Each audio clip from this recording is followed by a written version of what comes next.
Rewind. This is Dope Nostalgia.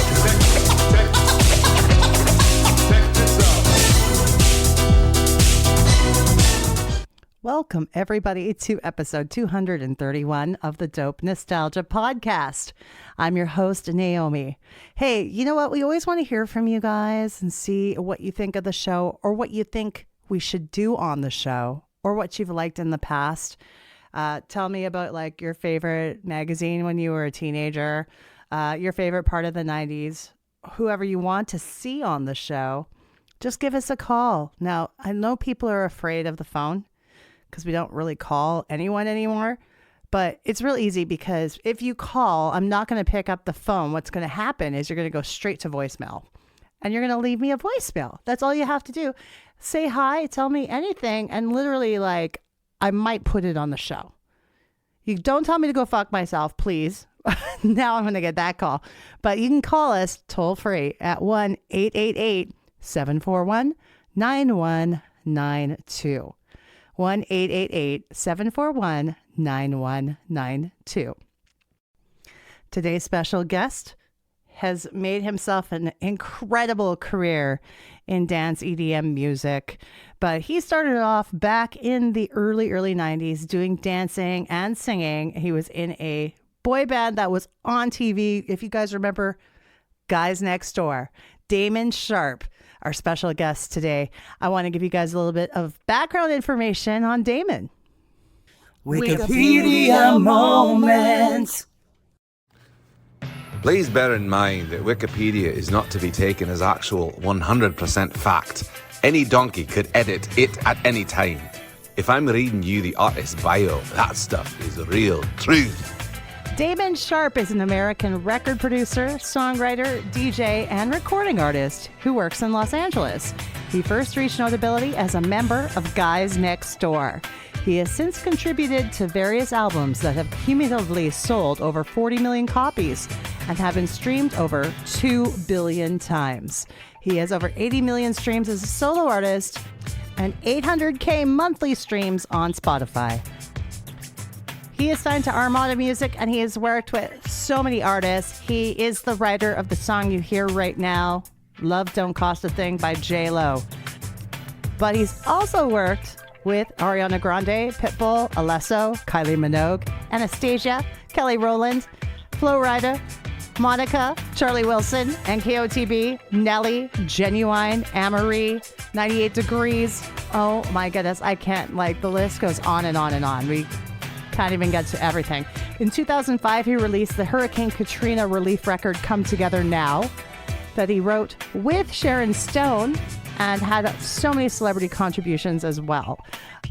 He's worked with releases on Boyz II Men, JLS, Leona Lewis, Big Time Rush.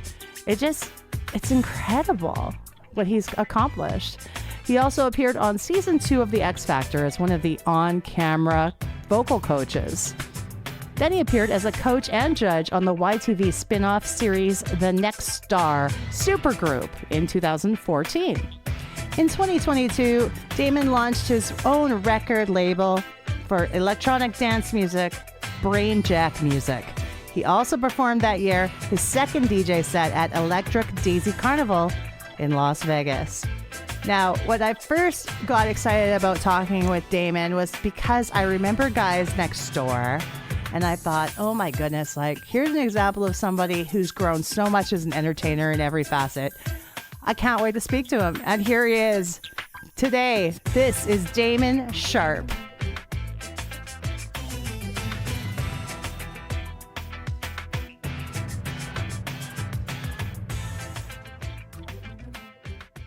Hello, hello. Hey, Damon. Nice to meet you. Nice to meet you. Can you hear me? Yeah, it sounds Awesome. good. Welcome to Dope Nostalgia. I have been excited to talk to you because you've maintained a successful entertainment career since the 80s, which is really rare to do. And you work so hard at your craft. So your music's hotter than ever. Thank you. And so I want to talk today about songwriting, producing some new tracks you have, and some nostalgic times too. Amazing. Love it. Yeah, absolutely. Okay. Now, as a writer, I was wondering, how often do you collaborate in writing? Or are you more of a solo writer? Wow. I mean, it's always a different process, right? But for me, I love the art of collaboration. Sometimes I had a publisher before when I was with Sony, and he was always of the mindset, I want you to, I need 100% songs so we can own them and control them. And my mentality was, look, I get bored. I don't want to be in a studio by myself, writing, recording. I have no objectivity, right? So if I have sounding, even if someone's just in the room as a sounding board and we're ping-ponging ideas, that's a game changer for me. But I prefer usually 2 to 3 people in the room is a magic combination. I've even had some songs with 4 or 5 people. When it gets past that, it gets a lot out of control. But I think collaboration is key as a songwriter, especially not only from a creative standpoint, but from a business standpoint. Suddenly, your co-writer might know this person, or that co-producer is connected at this label, and then all of a sudden the synergies merge. Yeah, and you're able to branch out in new directions and do some networking. Exactly. How often is the artist involved in collaborating, the artist that you're writing for? Wow. I mean, it's interesting. I mean, I've had songs that I've literally done all completely without the artist, right? Where they've just taken it and recorded it. And then I've had some where we start out just like this. We're in the room, we're having a conversation. I'm like, hey, what are you going through right now? What do you want to talk about? They'll play me some of the music they're working on or some music they're inspired by, and then we just allow it to kind of organically happen. I think it's different with every scenario. Have you ever written outside of your preferred genres, like that wrote a country song or, went somewhere totally different? I've been fortunate. I mean, I'm kind of one of those people that I try to know my strong suits. So if it's something that I'm not great in, then I'll hit up one of my friends. If it's country, I'm like, wow, it's not my forte, but you know what, my friend Jason, boom, dude, will you come work on this with me, collaborate with me? I think that's, in my opinion, what makes a great songwriter and a great producer is knowing your strengths and weaknesses, and then allowing those other people to come into your ether and, create what it needs to be. Now, as a producer as well, are you writing and producing on the majority of tracks in your discography and people you've worked with? Yeah, I mean, I started out early on. I was primarily what people would call a top liner, which I'm not sure if you're familiar with the term, but that's basically lyrics and melody, right? So I wasn't writing the music as much initially, but after about 5 or 6 years of doing that, then I always had an interest in production, but then I really dove into that, and now it's very much a mixed bag. Some things I'm producing and writing, some things I'm just writing, some things I'm just producing. It's always a combination, Yeah. What interface do you like to use for production? Like, what are you using Pro Tools? What do you? Yes, my preferred DAW is Pro Tools, and I use the Apollo as my interface. But I always tell people, I'm like, it's really just about whatever your axe is. Like, I know people that are incredible in Ableton, and people that are great in Logic, people that are even good in Fruity Loops and GarageBand. I mean, there's so many DAWs. It's like whatever your act is, like at this point, there's so many tools. We're so fortunate in this era we're in right now with new media that you can do something literally all on your laptop that could sound amazing. Yeah. And everybody's process is different, of course, and I think for me, somebody who's been doing it so long, sometimes I can actually hear the difference. But for the average Joe, like it could make no difference if you're doing it in your basement, if you're doing it in a multi-million-dollar recording studio.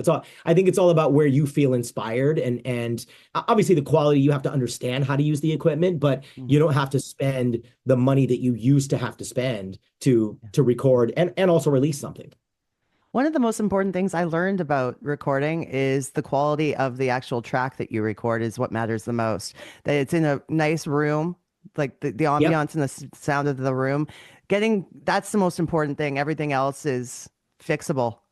Yeah, I mean, and it's getting crazier now with AI, because I'm kind of one of those nerdy tech guys that like I try to educate myself in as much as I can, right? So with AI now, let's say you're in a room that feels a little verby, and it's like, you record it, you're listening back. You can literally use an AI plugin now that can dry that vocal up and make it sound like you were in a soundproof booth. Like, it's pretty nuts. It's not exactly where it needs to be, but it's getting damn close. It's pretty incredible. Yeah, pretty incredible. Wow. How do you feel? I saw a video you posted about, can AI write a song as good as a human? Well, yeah. How are you feeling about that? Here's the thing. I think it's all AI, whether it's whatever you're using it for, right? Writing a paper for school or producing a track or writing a song.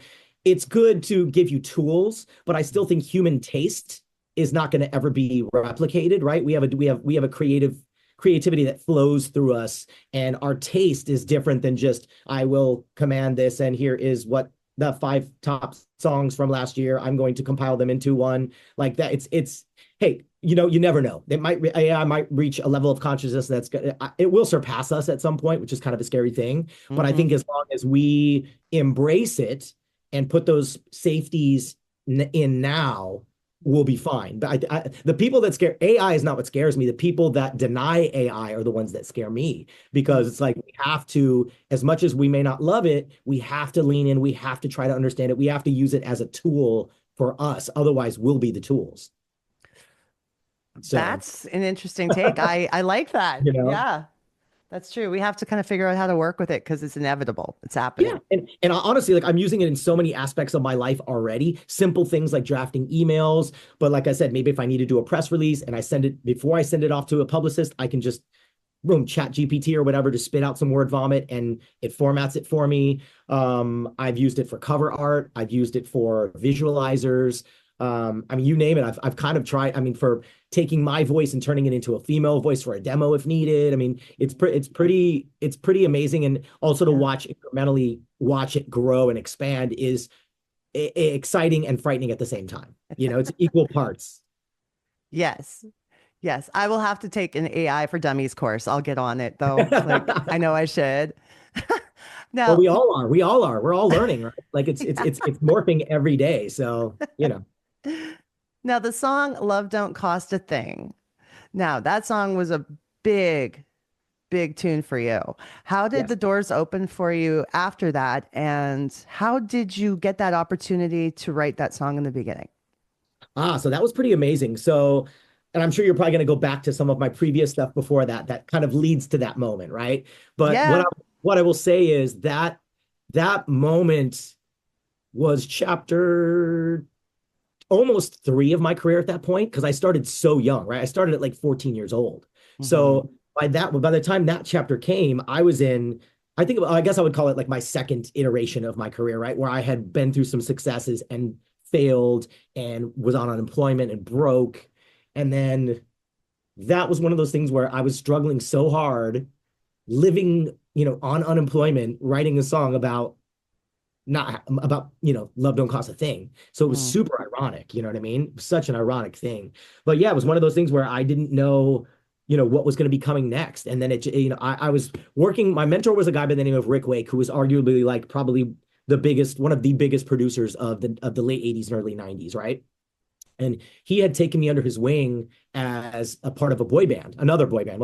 I'll tell you about the other boy band in a second. But this was a boy band. I joined it, and it was over a 3-year period. We literally went through 3 record deals. So we had our initial deal, I think, was with A&M Records. A&M folded. Then we were signed to Epic. That deal fell through. Then we got signed. The last deal presented after 3 years of just going back and forth to New York, recording, writing, was with Warner Brothers. And at that point, I just knew another boy band wasn't in the cards for me. So I passed on it. Very scary moment. It's what, like, I call it like a free fall moment, right? Where I was like, oh my gosh, what am I going to do? Right. So I passed on doing that and taking the deal. The Warner Brothers deal was like going to be, I think, 25 grand per person. And there were 4 of us in the group.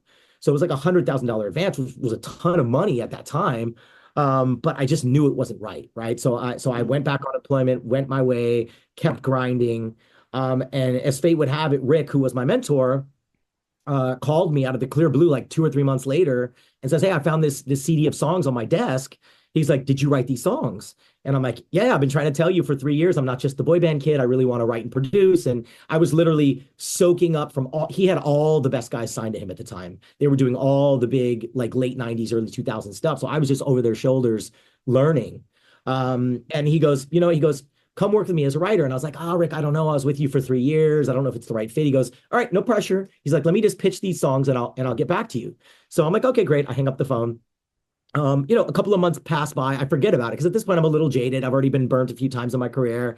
But then he calls me. He's like, hey, I got a couple of your songs cut. And I'm like, and again, I didn't know the gravity of what that meant at that point in my life, right? So he's like, do you know who Anastasia is? And I was like, I don't. He goes, well, she's blowing up overseas. And I was like, okay, cool. He's like, she wants to do your song, Love Don't Cost a Thing. I'm like, okay, cool. He goes, do you know who Jennifer Lopez is? I was like, yeah, of course. Because at that point, she already had Celine. She had her first album, but she wasn't like the iconic J-Lo we know today, right? Mm-hmm. And I was like, oh, yeah, she's great. Oh, my God, yeah. And he goes, she wants to do your song, Why'd You Lie to Me? I'm like, okay, great. And he's like, all right, I'm going to keep you posted. Click. And then again, me being me at that point and already going through so many iterations from 14 to then, I was like, let me just forget about this. So I put it out of my mind, literally did forget about it, right? Another 2 months passed by. And then I get a call, not from Rick, but from my friend who was an intern at a label. And she's like, Damon, did you do a song for Jennifer Lopez? And I'm like, maybe. And she's like, go to the newsstand right now. She's like, go get R&R magazine, look at the back. And I'm like, what is R&R? She goes, just go to the newsstand.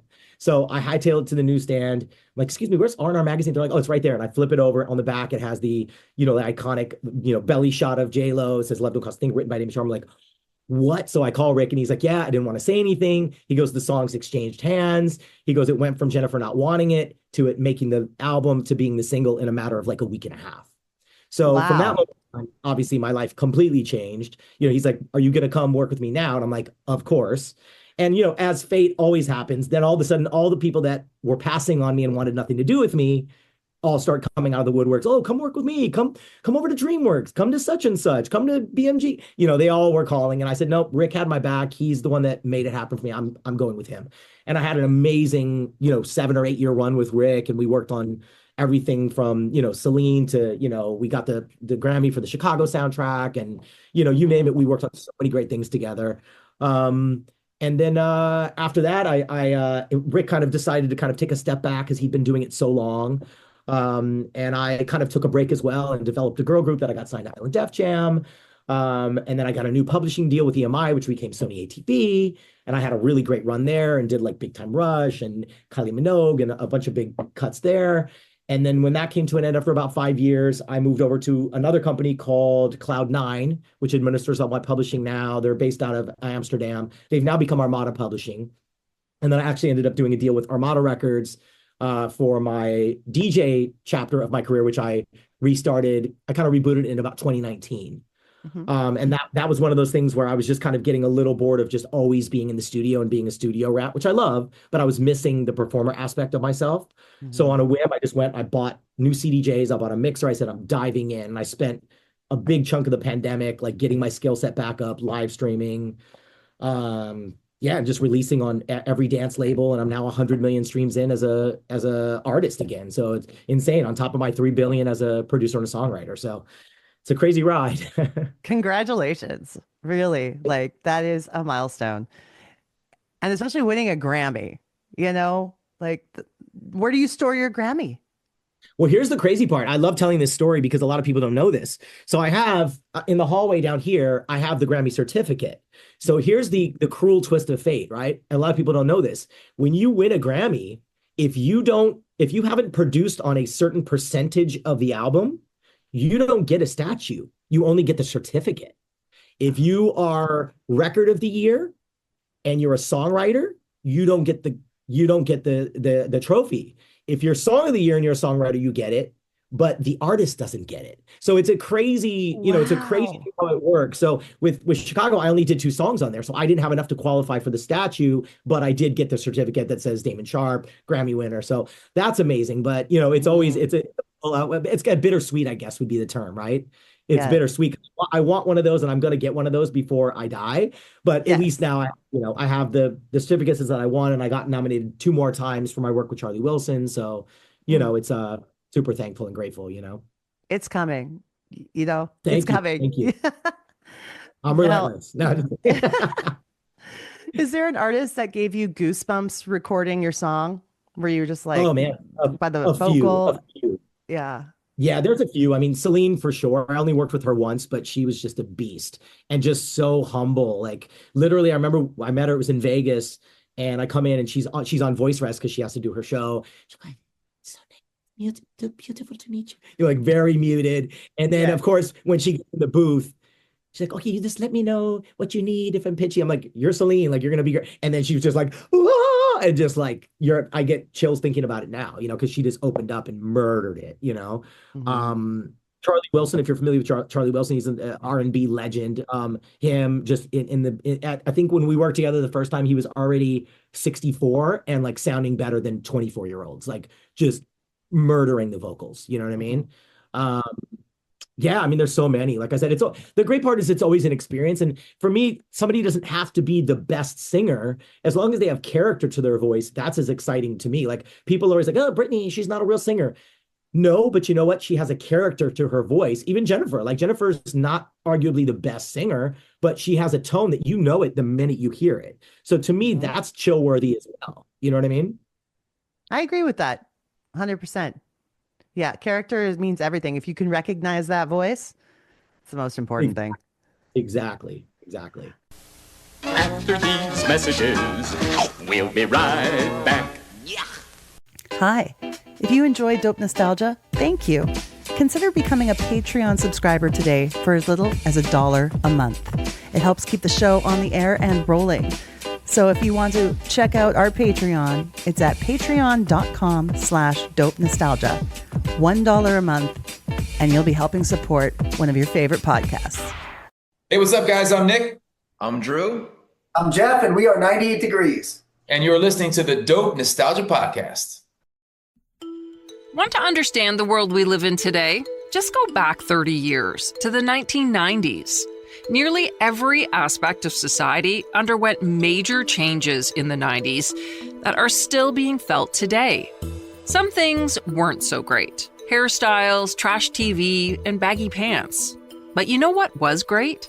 The music, the movies, TV, and changes in technology that were nothing short of revolutionary.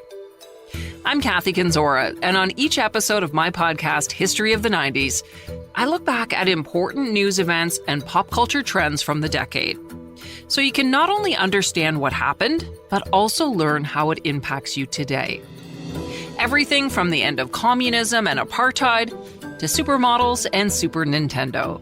If it happened in the 90s, you'll hear about it on History of the 90s. It's the best part of the day. You put all your cares away. Get ready for a smile on your face. It's just the right time and just the right place. The music you love, the movies you share, the things that make you care. Keeping value high will serve you so our relationship will grow and grow.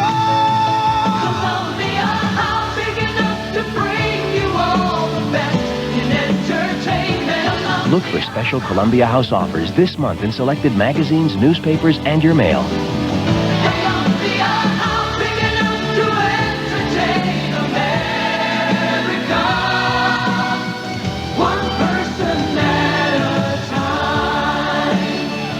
Columbia House, one person at a time. How was your experience vocal coaching on The X Factor? Brief but fun, right? Yeah. Brief but fun. I was there one season as an on-camera vocal coach, got very limited camera time, which didn't matter. But for me personally, like I don't love the way that reality TV works, right? So for me, not a talent competition, it's a TV show, right? So the people that I was seeing that I was like, oh my God, that person is amazing, wouldn't even progress them to the next level because there was no backstory there. Right. So that was a little disillusioning. Right. And them trying to pit, two like 15-year-old kids against each other. And personally, I didn't come back a second season because of that. Like, I'm just a very nurturing, positive person. And I'm like, I'm not going to be the person there that's divisive, that's pitting two 15-year-olds against each other. So the season after that, I actually went to a show in Canada called Next Star Supergroup. And I spent the entire 3 months in Canada shooting that. And that was it was like the original show was called Next Star, which was kind of like an American Idol. Ours was short-lived. It was a season, but it was all kids that we put into boy bands and girl bands and put them together. And it was incredibly like nurturing and fun. So it was that was a much more, and I got to be like the poor man's like Adam Levine. You know what I mean? I got to be a judge and actually like help put it together. And so it was a really fun experience. Well, the fact that it was nurturing and you got to give those kids an excellent time and experience for their first, outings into the entertainment world is excellent. I'm from Yes. Canada, by the way. I'm coming Oh to wait, you from. where are you located? I'm in Edmonton, so I'm in Western Canada. Okay, yeah, I've been to Toronto many, many, many times. I've been to Vancouver many times. I've been to Quebec. Mhm. But I think that's the length of it. Yeah. Yeah, the prairies, just up the. That's Okay, where there I'm you go. at. Nice. Amazing. Amazing. Now, this show has a lot of New Kids on the Block fans, including myself. Okay. And Okay. I mentioned to you in an email once that the song Hard, Not Loving Yep. You, Yep. that Yep. is my bop. Oh, thank you. Thank you. Well, here, I'm going to give you a crazy story that you may or may not know. So, my early iterations of my career, before J-Lo, before Guys Next Door, which we'll talk about, I was a dancer. And I was a dancer for Tiffany when I was 14 years old on the Hangin' Tough New Kids tour. So I toured with the boys for like 4 months, got to know them. I'm still friends with Jordan and Jonathan to this day. And that's kind of how it came full circle. You know, Jonathan had heard about all the stuff I was producing and writing, and he introduced me to Amy, who's one of their main A&Rs. And I just kept sending songs. I was like, this is just fate. We got to make it happen. And as soon as they heard Hard, they're like, we love this. They cut it. And then, yeah, it was a crazy, very full circle moment, you know, very bizarre. No kidding. No kidding. And like the fans, we love what they did with that song live too. I don't know if you saw Oh, any yeah, of no, the I was performances. cracking up because I didn't know what was happening. And then I'm there at the T-Mobile Arena in Vegas, and all of a sudden Jordan's like half naked on stage doing the song. I was like, all right, I get it. It's not for me, but I get it. The usual. It's for the Yeah. block him. You know what I mean? Yeah. And the ending with the champagne bottle popping. Great. I love it. I love it. Anyways, yeah. So yes, I did. I was aware of you being a dancer for Tiffany at that time. Is that one of the first things that you did in the entertainment industry? Yeah, I mean, not the very first, but all my early things happened really fast. Like I moved from Arizona. Well, I came out for a summer from Arizona and just started as a teenager, just booking work as a dancer. So I did like a Nintendo commercial, then I did a Pepsi commercial, then I did, you name it. I ended up doing like 30 national commercials over the years. And that quickly led me, the tour I booked pretty fast. I think I had already moved to LA when I booked it, but it was just like right when I got here. Because at that point, there were maybe like 5 teenage guy dancers. It was not a popular thing. Now it's very popular for everyone to do dance. But back then, doing like jazz dance was not a popular thing. So, you know, I happened to be okay, I guess. And then boom, I got booked on the tour, and it was a life changer. We're the guys. We're the guys next door. We're the guys next door. Whoa. Ready to roll. Let's go. We're the guys next door. The surprise next door. Whoa. Let's roll. Whoa. Let's roll. We like to party, like to party. You gotta get to it if you wanna do it.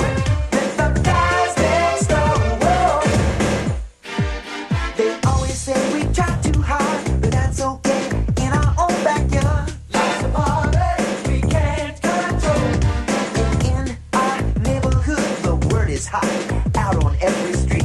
You can dance, spin that beat. We're the guys next door. We're the guys next door. And then down the road, the guys next door. It was a Yes, huge and funny show. enough, it was not that much further after the tour. I mean, that might have been less than a year after the tour. It was really crazy. For people who don't know, it was a short-lived but very popular show on NBC. It was on after Saved by the Bell for about a year and a half, almost 2 years. And we had a record deal on SBK EMI, and we did a full album, which was really cool. I mean, for me, it was like it just set the tone for my career, right? So it's like I went from this, you know, punk kid dancer to all of a sudden I'm on the cover of every teen magazine in the world. We had board games, we had a doll, we had, you know, pajamas, like lunch boxes, you name it. Like we literally went from no one knowing us to fast forward like 2 weeks after it was another New Kids related story. You'll love this. So we were in New York to do promo stuff after the show launched. And we went to Nassau Coliseum to see the boys, because obviously I knew the guys, like, oh, we gotta go, you know. So they got us passes. And I didn't realize the impact of the show yet, right? Because it had only been like 2 weeks. So we go in, and we went in during the opener. I don't remember who the opener was. One of those Maurice Starr acts or something, right? Back in the day. And they're performing, and then the house lights come on, and all of a sudden, like, a girl looks over and starts screaming, and then another girl screams, and like, Damon, Grace, guys, And then the whole place just went bananas and we got rushed and they had to take us to our own like suite. And so we're like, oh my God, this is really happening. This is crazy. Like it was just blowing up overnight. And then when the concert ended, dumbly, we also thought we could just go out the regular way. And we literally got chased out of there like Beatles style to the point where there were girls on our limo. Like it was insane. It was insane. But yeah, that was a really cool, like 2 years of my life. Also a great, I guess life lesson is the way to put it. Because at that point I was like this punk, like, so I get emotional because it's like every time I tell the stories, I just think about how lucky I am to be in this position of my life, like, sorry. Yeah. Literally, No, it's fine. My wife laughs at me because it's like, it constantly happens, but it's like, it's this overwhelming feeling of gratitude that like comes over you, like just telling the stories and understanding that could have been it for me. I could have went down a really dark path and listen to the dark voices and drugs and alcohol. And, I took that and harnessed it, You're strong. You know what I mean? And exactly. You didn't just let yourself fall to the wayside like so many do. And I really admire you for that. I really do. And so do all your fans. So thank you. I appreciate it. Yeah. Now, during the Guys Next Door albums and such, did you have a favorite track or a favorite deep cut? I did. I mean, my favorite was Bust Your Attitude because I like that song was before I was even on the show. So that's a long story. I had befriended Howie Hirsch, who kind of became a mentor to me. And at the time he had done like Belle Biv DeVoe and all these big acts. And I was just like, oh my God, I want to be like Howie.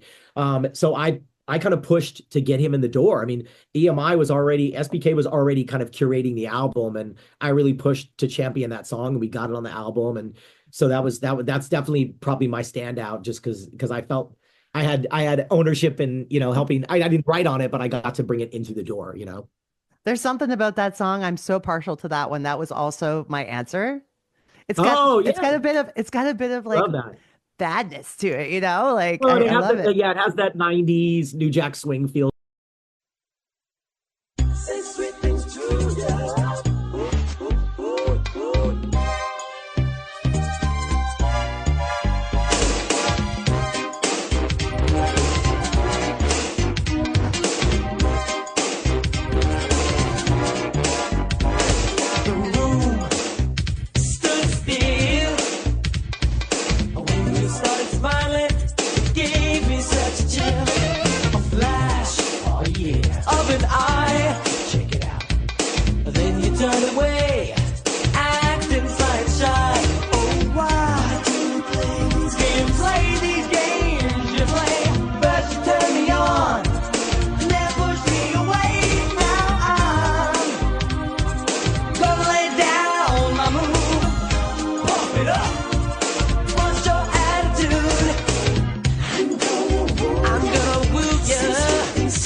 But yeah, no, but Attitude was definitely, that was probably one of, I mean, I loved them all just because it's all like, it's the imprinting years. I'm a teenager. So like all of it was just amazing. And it was such a season and an era to go through where, it's like, just, it's surreal is probably the best way to put it. You know what I mean? Very surreal, Mm-hmm.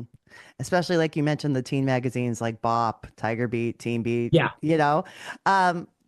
Is the Teen Idol press as engaging as more mature publications? Like, did you have fun filling out the surveys?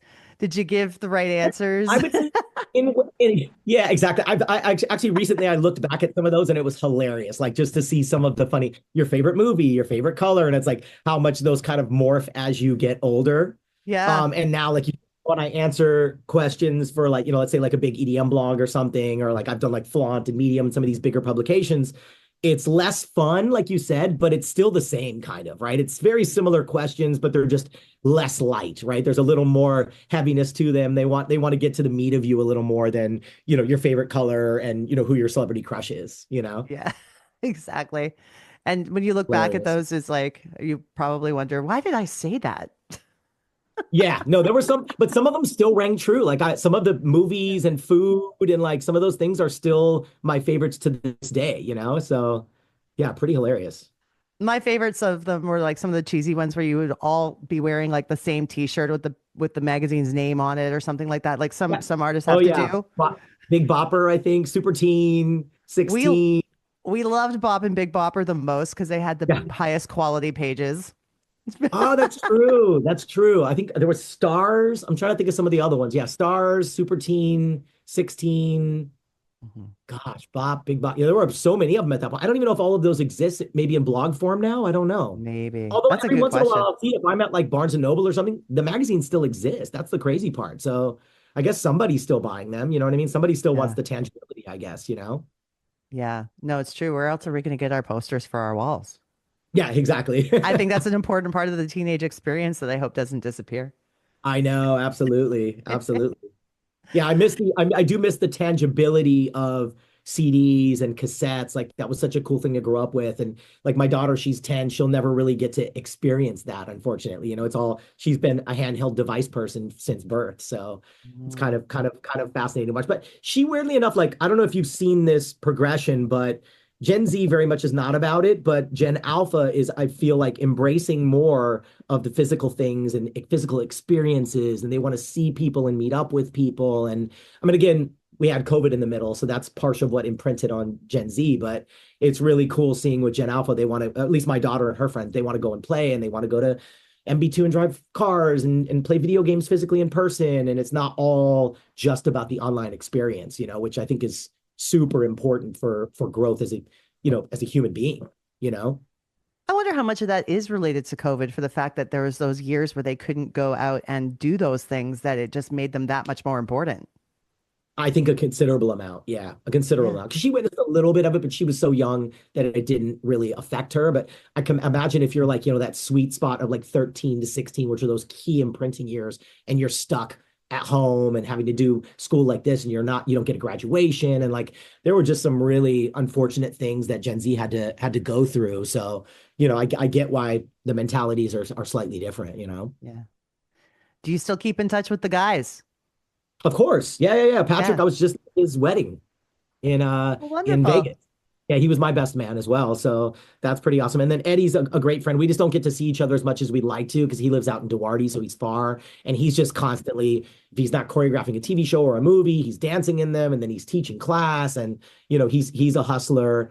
And then Chris Wolf is still a good friend, but we don't get to see each other. He lives like 2 hours north, and he's got a whole brood of kids now. So it's like, you know, getting him down here is really tough. The last time I saw him, we did a 2018 Guys Next Door reunion, and everybody came except for Bobby. Unfortunately, we couldn't get Bobby. We tried tracking him down, and we kind of unfortunately came to the not assumption, what's the word? Conclusion that he doesn't want to be a part of it anymore, unfortunately, you know. And I find it, you know, everybody has their own journey, but it just makes me sad because we shared such a cool experience together. To not want to experience that again is just strange to me. But, you know, everybody has their own growth and their own journey, and, you know, I wish him all the best. But I'm hoping if we do another one, I can at some point talk him into it. I tried everything. I tried contacting his family. We had fans reaching out. Like, everybody was working in tandem, and, you know, what can you do? But the four of us came, and it was amazing, and it was very intimate. I think we capped it at like 30 people or 50 people. And it was like a private dining, and we had, you know, visuals and a red carpet, and it was just a really fun experience. That's awesome. Is there any footage of that, or was it pretty private? Yeah, I'd have to find it. I think I have a couple on my social media. That was before I got super active. Like I've been on for the past like 3 years. I've been incredibly active on my socials, but back then I was still kind of in my cynical, I don't want to deal with social media, I'm too busy, you know. And now I'm the opposite. Now I'm all about it, and, you know, I'm posting consistently every other day, and, you know, it's an important part of my brand at this point, you know. I love your social media clips. You nail it. It's so good. I was just watching the one where you keep walking in the door and saying something cheesy. Oh yeah. Yeah, and I can't take credit for a lot of these. A lot of these are things that I see that I go, oh my God, how do I make that into something that works for my brand, you know? Yeah. So yeah, I just try to have fun with it. For me, it's almost like reliving Guys Next Door again and getting to do sketch comedy. And so for me, it's fun. And as long as it can be even music adjacent. It doesn't have to be fully music focused, but as long as it's somewhat related, I roll it in. And the kid Trenton, who shoots all my content, I met him when he was 18. He's now 21, and he just has his finger on the pulse. He just gets it. He doesn't let me overthink things, and it just makes making content fun, which is what I try to tell people. A lot of people, especially anyone millennial and up, it's not of our DNA, right? So we don't want to embrace it. But what I always tell people is like, look, you just have to find what's fun for you and what resonates and is authentic to you, and it will reach people. But you have to be open to it. It's without it, you're almost doomed at this point. You have to embrace it. You know what I mean? It's the new TV, it's the new radio. It's you're still being you, but on a different medium. Exactly. Yeah. Well, and I find the people that say they hate it, I'm like, let me see your content. And I go look at your content. I'm like, that's not you. That's not you. You look miserable. I see why. And then I'm like, oh, why don't you do X, Y, and Z? And they're like, I never thought of that. I'm like, but that's who you are. Like, that's what you got to do. And then they do it. And then it, not every time, but 9 times out of 10, they start to have fun with it. And then it connects. It's going to relate to somebody. Exactly. There's an audience for it. It's finding that niche. It's finding that audience that gets it. You know what I mean? Now I'm excited for you because of your label. Now you have your own record label, BRAINJACK Music. Tell us about it. Yeah. So I started BRAINJACK in 2022, probably ironically about the same time that I started getting serious about my socials, because I was just in an awakening moment. And I think we're closing in, probably by spring will be 100 releases already in 3 years. We're on release 93 and 94 now.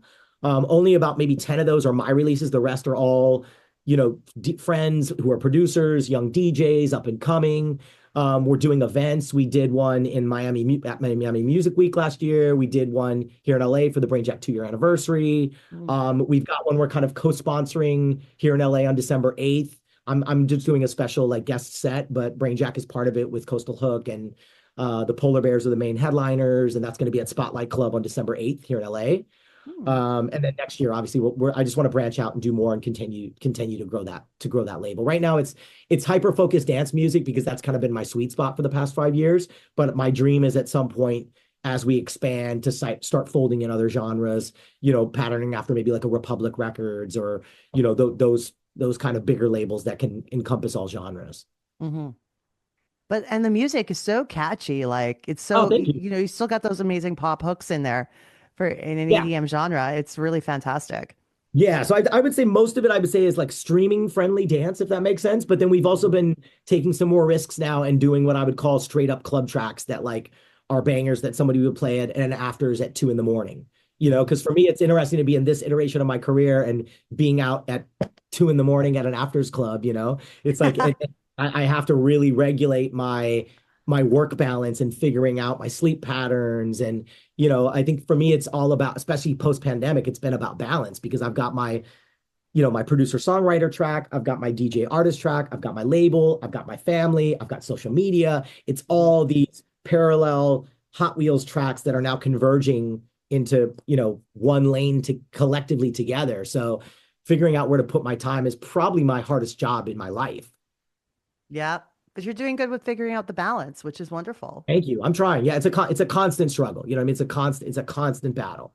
So, even today, after I'm done with you, I've got some production work to do, and then I'm going to drive home, grab my wife. I've got a dinner meeting, which is business, but I'm going to bring her. So, I get to spend time with her, and then the next couple of days we'll have Thanksgiving things and the whole fam, and and then back to Monday, back to business. You know what I mean? So I like being busy. It's good.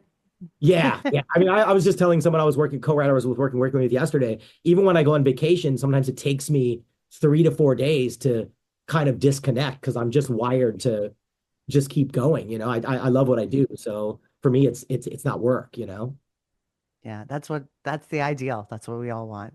Exactly. Find that. New single, Vibe Check. Yes. Yeah. It's amazing. Thank you. It's actually on BRAINJACK. I did it with an incredible vocalist who's big in the EDM space named Linny, and a guy named Wenzel, who, aka the Traffic Cone Sax Man. So he's a massive influencer who has I think 3 or 4 million followers combined. And he basically goes and pranks. He's an incredible musician, but he goes into restaurants and just blasts his sax, and he's got a big orange cone that sticks out of it, and he goes viral all the time for doing that. Even so, when I played EDC Vegas this year in May, I was like, I had him come and kind of crash my set. So we caught it on video, and like the end of my set, all of a sudden he comes out of nowhere on the stage and starts playing the sax, and the security's like, get out of here. And I'm like, all right, should we let him play? Let's let him play, and then boom, we went into vibe check, and it actually went off really well. Because, sometimes, especially when you're dealing with, the world of dance music, if they don't know, well, it doesn't matter any genre, right? If people don't know the new song, sometimes they're like, we want the hits, right? But they went crazy. It was a really, really good response. It gets stuck in your head. I'm totally into it. Thank you. And the one before that, Lost in Dubai, is beautiful. Oh, thank you. Thank you. Yeah, that was a fun one. Yeah. Now, before we wrap things up, are there any collaborations you still are yet to make that you want, artists you want to write for or produce that are your bucket list? I mean, it's almost too long, right? Like I'm always open, and more than ever at this point. Like, it doesn't matter what genre. Like, I think sometimes when I'm stretched outside my comfort zone, those end up becoming my favorite collaborations. The obvious ones, you already know what it's going to sound like. But when you get in with somebody, like I said, even with Wenzel and Lenny, like, I didn't know what we were going to get because he's a sax player, and ended up, becoming this really cool thing that was mostly built around his riff. So it turned into something really amazing. So yeah, I don't know. There's so many incredible artists out there right now. It's like it's almost hard to even make a list, but I mean, yeah, bring them on. I've been so happy to talk to you today. You have a big heart, and it really shows. So thank you for making the time to do this with me today.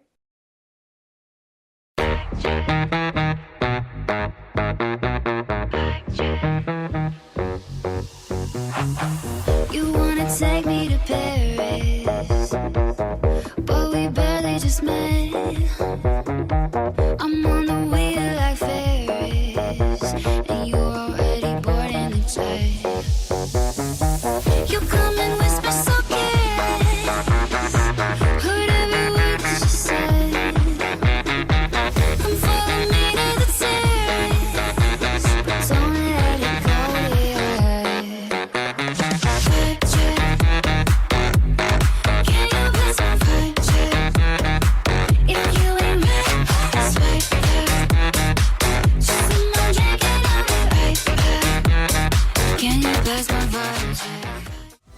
Social media, yeah, we've got it. Send us an email, dopenostalgiapodcast@gmail.com. Twitter, Nostalgia Dope. Or on Insta, dope_nostalgia. This podcast is licensed by SOCAN because we believe that artists should be paid for their work. Hey there, music lovers. Did you know that getting licensed to share music online is not just the right thing to do? It's also super important for supporting creators and the music industry. That's why we're proud to be licensed by SOCAN, a copyright collective that grants licenses for online music broadcasts in Canada. By getting licensed through SOCAN, you ensure that every beat, every note, and every melody that you play is compliant and fair to the creators. Join us in supporting the music community. Visit SOCAN's website at www.socan.com and get your web radio, podcast, or any other use of online music licensed today. Let's stream beautiful music together, legally and ethically. SOCAN. Music, people, connected. Hey friends. I kind of miss getting those messages on my answering machine like we used to back in the day. What I'd really love is to hear from you, the listeners of Dope Nostalgia. This is your chance to be on the show, giving feedback, telling us what you love, what you hate, and who you'd like to see more of. Call us at our new toll-free number, 1-888-741-9192.